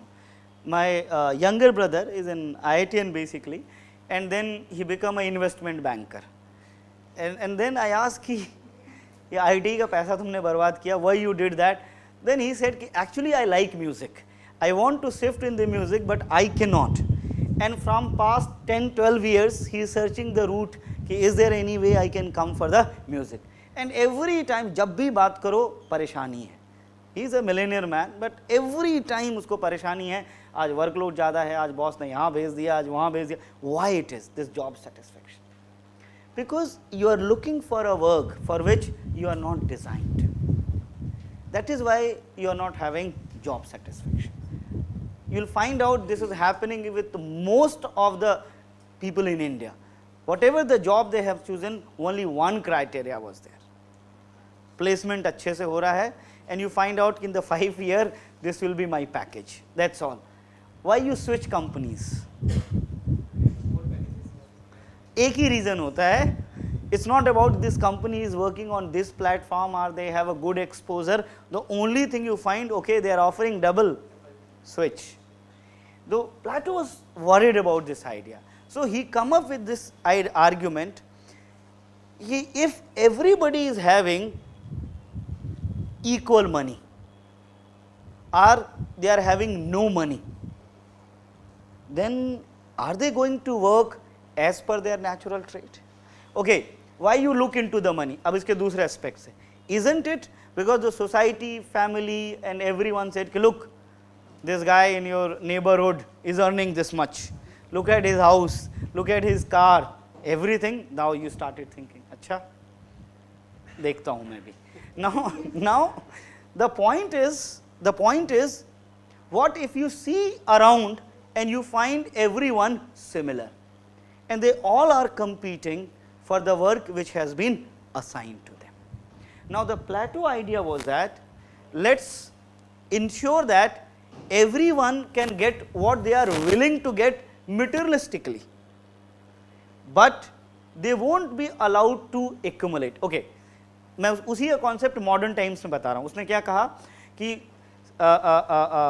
Warrior class and those who are ruling, ruler class जिसको वो guardian class भी कहता है, they won't be allowed to hold property.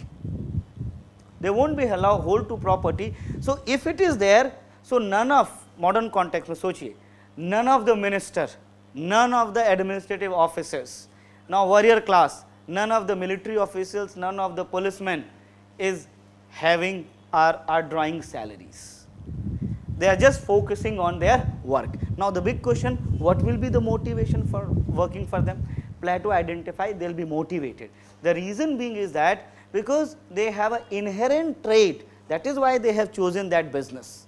Then they won't be distracted because everyone is in the same line. They won't feel that you are having much more money. Then how it could be done? Then he says how their demands of clothes and food will be done. तो उन्होंने कहा there is an option. The option is this: it will be provided by state. Now how it is, on what basis it will be provided? No discrimination. ऐसे कर लेते हैं इसको. Modern context में all the ministers and IS officers and all police officials will be given an ID card. Now wherever you want to go and eat, go and eat. Need not to pay. Just eat only. You cannot collect. Fridge में भर के नहीं रख सकते. This idea is very simple. Go and eat. Whatever you want to wear, go and get the clothes. लेकिन again, you cannot fill your wardrobes. Go and get 2, 3, it's fine. So the argument was that if there will be no more accumulation. Now look at his target. He said this, कि these classes accumulate more what they use basically. You see, I am talking about all these classes, and that lead to the corruption, and that also invite others to go into the corruption. Ki, okay, this man is having this much. Now everyone is having just the basics. Just everyone is having the basics, और ये भी issue नहीं आ रहा है कि I am hungry. I am hungry. कोई भी restaurant खुला है, I card दिखाए, खाए और चल दिए. That's all. Nobody is asking. Now you are not drawing a salary. Now you can ask why the restaurant will offer, because I am providing security to that. I am a security personnel. So why he'll ask? Because he has to pay taxes for my salary. Now the taxes will be reduced. So I am providing security. So how many security personnel will be there to whom they have to fed? The same thing about the minister and same thing about the IS officer. His concept of communism of property is the similar one. That first two classes must not be allowed to hold the property. So if everybody is equal and their all needs has been fulfilled, they are bound to work, or they will be willing to work as per their natural trade. कि what they are trained for, what the natural trade they are carrying. मैं समझ सकता हूँ, अभी imagine करना बहुत मुश्किल होगा कि how people, why people will work, but actually it happens. When we talk about, when you see people are very much passionate about their work, it is just because they got their dream work what they like to do, and all the basic needs are get fulfilled, and you do not see someone who is earning more than you, or you do not see someone who is having a lot of wealth and property. You will be done. This is what the theory of communism of property. I will go with the technical words also. That was the general idea. Yes, please.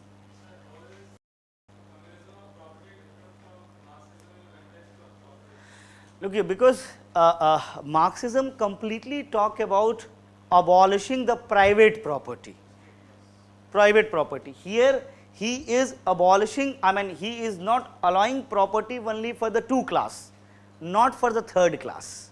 I mean those who are hold the appetite, those who are the business class, उनको अगर property इकट्ठा करने से मना कर देगा तो what will be the motivation, because their natural trait is the business, but the first class natural trait is making policy and programs.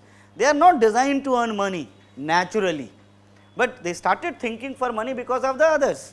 And even the warrior class who are more interested in solving the cases, catching the thieves, or protecting the border, even they won't think because they feel pride in that. And this is the natural trait will help you to grow. जब हम बार बार कहते हैं, it will help you to unfold all your talents when you are going to work in the line of your natural talent. And other thing which worried everyone, rest of the people who are having the money. So technically the 3rd class was allowed to hold money.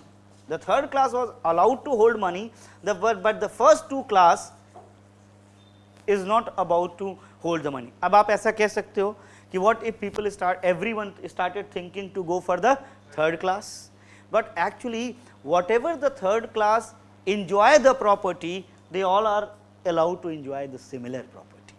What I am saying that it is not that this first 2 class will be deprived of any services, they just cannot accumulate. Got my point? They cannot accumulate. ऐसा नहीं है कि good restaurant is there, okay, what they will do after earning money? What is the functional aspect of that? Either they will eat, they will wear good, they will have good cars, roam around the world. Technically they can do. What if they can also eat anywhere, just showing their I card? They can also wear. कोई भी car चलाने का मन किया, ठीक है थोड़ी drive करो, लेकिन एक ही. Once you drive, उसके बाद आप रखो, then you get the new one. एक imaginary example है. प्लेटो के समय ऐसा कुछ नहीं था, because the life standard was at the minimum, where which is associated with the food and clothes, with the basic amenities. So technically, even they are allowed to access all the basic amenities. Just think about that. We accumulate money, one purpose is luxury. The other purpose is not the luxury.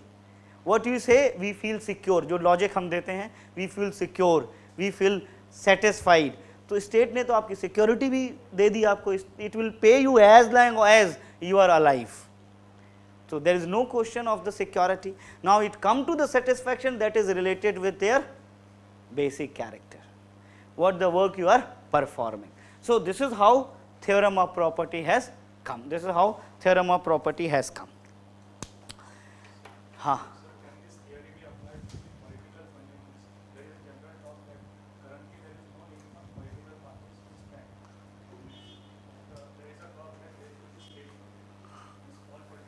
Look, I mean, we are trying to ensure the equal level playing field. So, because we believe a lot of black money is involved in that, few are, so it is just to make the competition equal. Here his purpose was basically that everyone should perform for what they are designed. The purpose is entirely different. And apart from that, he identified another obstacle.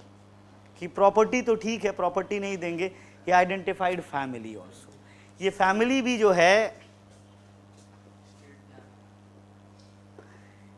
if अगर कोई property को लेके नहीं बदला तो वो family के चलते गड़बड़ करेगा.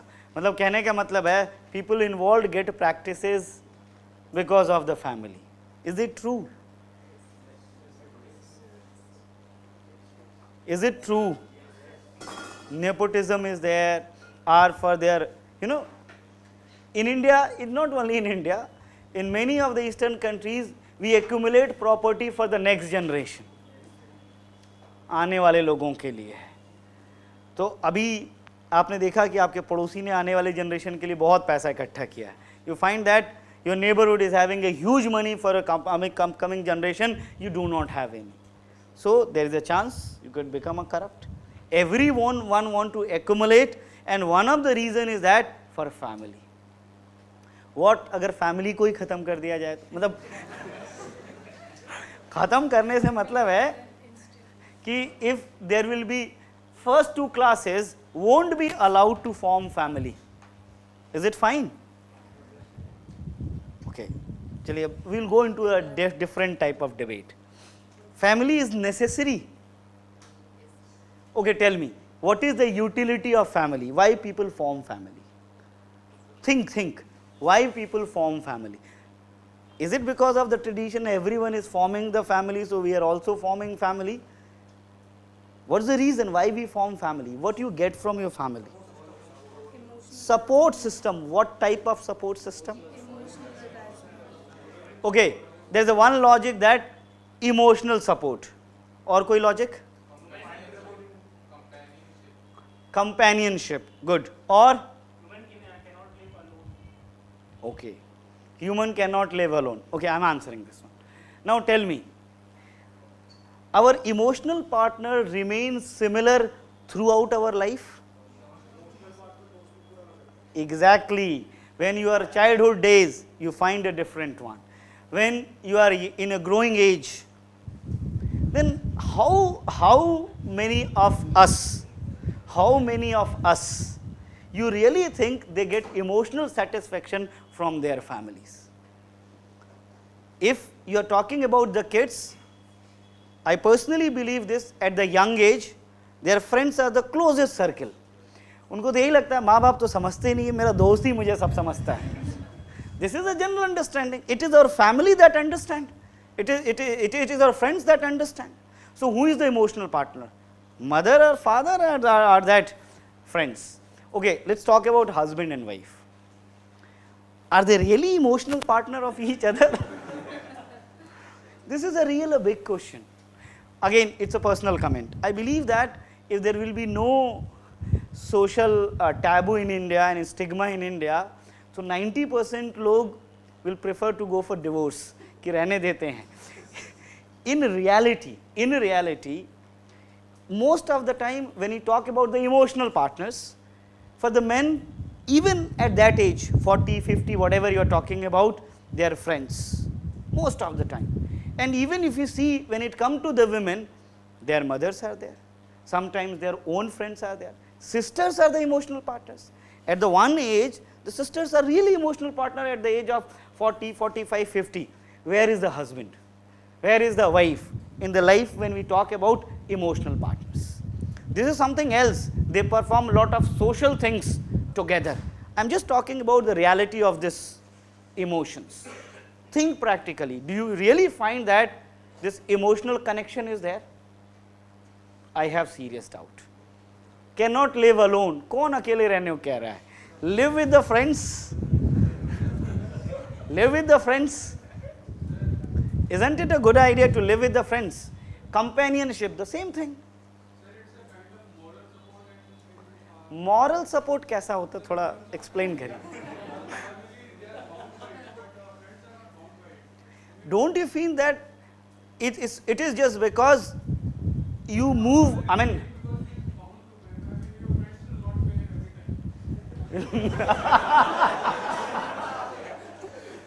okay, again, the family should be there to pay. Again, he says, so the relationship with the parent, it is because you have to pay. Now here state is paying, ज़रूरत नहीं है फिर तो. Here in this context, in this concept, it is the state that is paying your all bills. तो फिर तो family फिर गई. So that's why I am asking, what type of support you are talking about? If you are talking about a monetary support, state is ready to provide. When it comes to the emotional support, you can find with your friends. And in reality, most of the people are emotionally dependent on the different people in the different phase of life. That cannot be one emotional partner. Then why to form family? जैसे? Okay.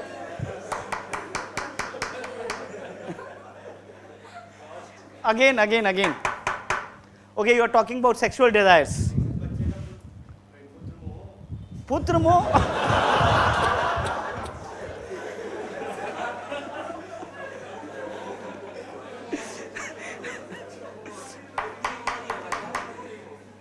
अच्छा एक बात बताइए, until unless a person is not a father, is there any putra moh kind of thing?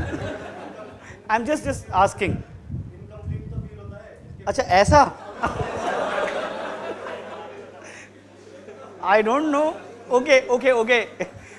I'll answer this question. थोड़ा theory और आगे बढ़ जाए. You'll find out. And when it comes, this is Plato said so many years back. And the other is one of the main reason of formation of the family is sexual relationship and for the next of the generations.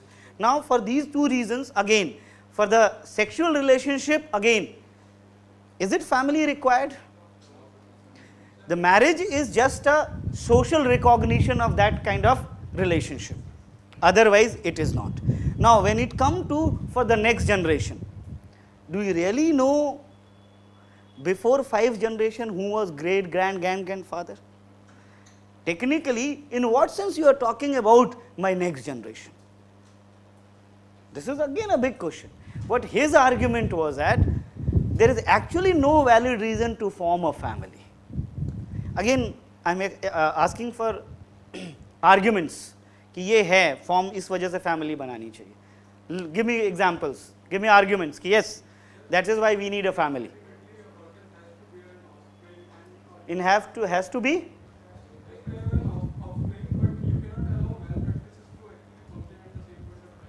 What is malpractices? I mean, what you are talking? No. There is nothing like malpractices.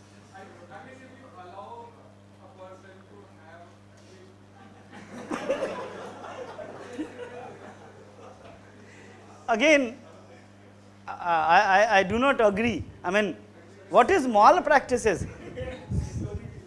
Security. So वो कौन सी security? I'm just talking about. I'm just talking which security you are talking about.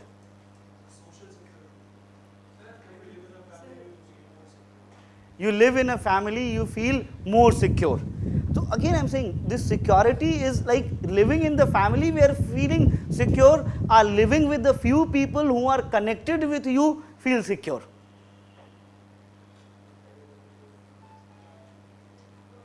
You don't feel secure when you are with your friends. मुझे लगता है कि हाँ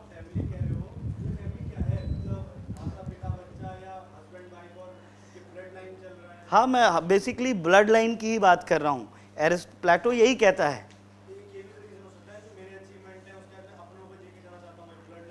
तो भाई आपको चलिए आपको ये पता चल रहा है ये अपने हैं, और वो कैसे पता चल रहा है आपके अपने हैं? Point is that the idea of the bloodline is there, na? That is why I know कि they are. The concept of the bloodline itself is a faulty basically. How you can define that apna is only could be the son? मतलब the person who is not your son, he cannot be yours. ये natural कैसे है?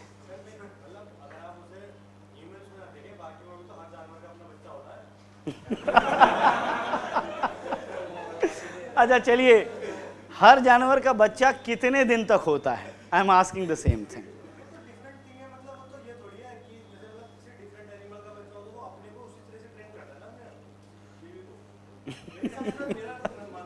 ठीक है चलिए चलिए. हाँ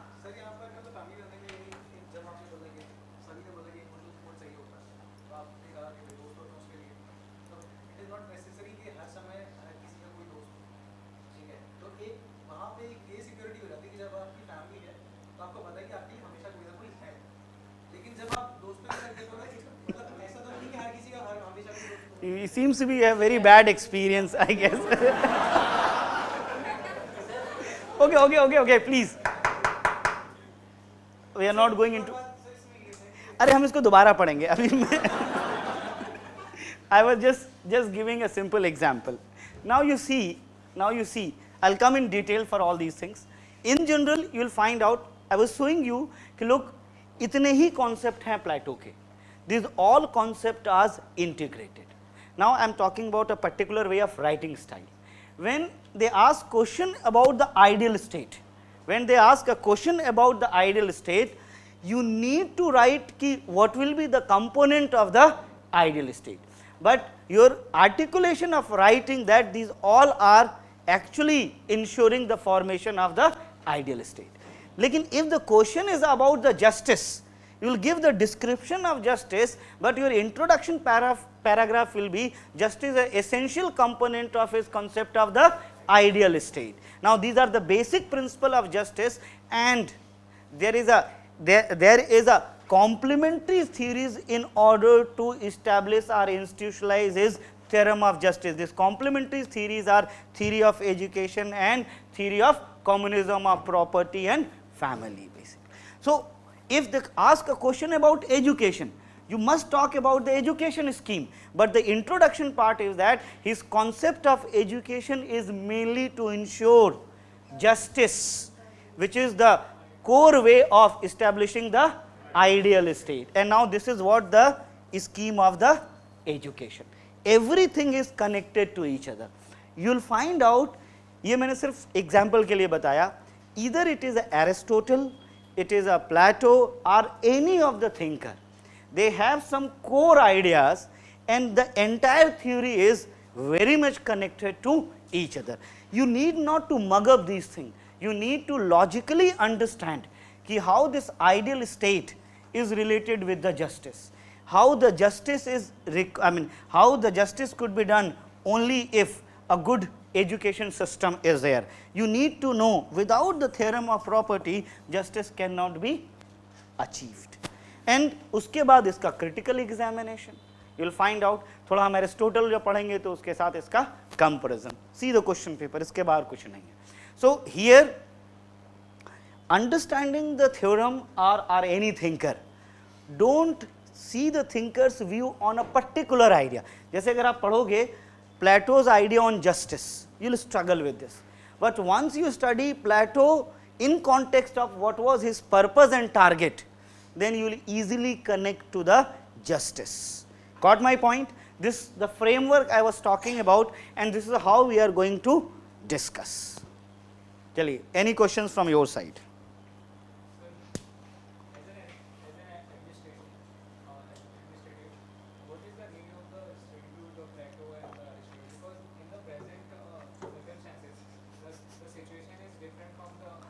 So you want to me comment on UPSC motivation, I mean intention for holding such kind of syllabus. Look, ये सवाल वैसे अच्छा अगर आपको समझ में आ जाए तो UPSC is really not looking for good people in public administration or political science, sociology or philosophy. They are actually testing your skill through these subjects. This is what exactly I was talking about earlier. They know कि you have studied this subject, उनको तो ये मालूम है कि आप हमेशा से पढ़ रहे हो. They are expecting that you have studied this subject and how skillfully you presented it. So it is not the test of, that's why I said your mains is not the test of your knowledge, it is also the test of your skill. वो आपके साथ अभी आप बहुत सारे लोगों ने अगर प्री दिया हो तो उसको आइडिया होगा what the pressure you feel at the examination hall. आता हुआ गलत हो जाता है. You know it very well, but still you cannot mark it correct. Now it is what? It is your skill to manage your time. It is your skill, it is your personality to handle the pressure. एक ही दिन में mains के 2 paper लिखने होते हैं. Writing consistently for the 6 hours, हालत खराब हो जाएगी. मतलब लोग स्प्रे लेकर जाते हैं, हाथ दर्द करने लगता है. And अगले दिन again you have a next paper. This is your mental strength.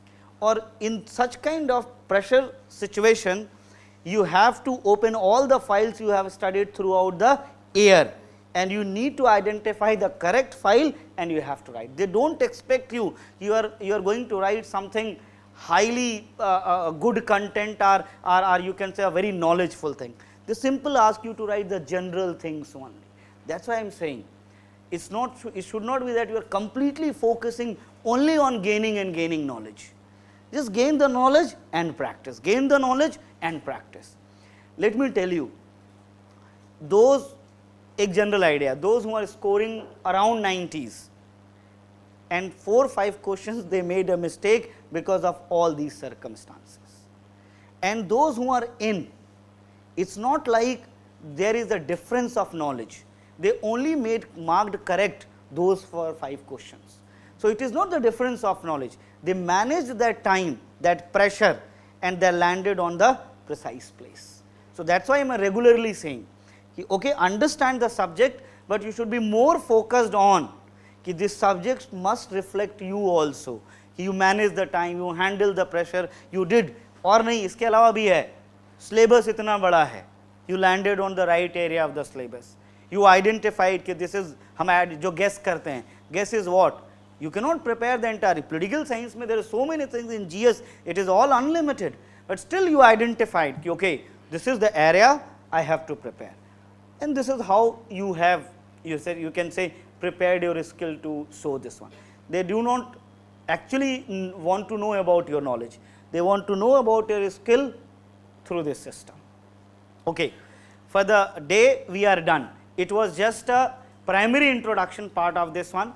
From tomorrow onwards, I am going to start Greek political thinker, and I will start with the basics, what was the Greek situation at that time and how come the ideals of the Plato and you can say Aristotle has emerged their thinking.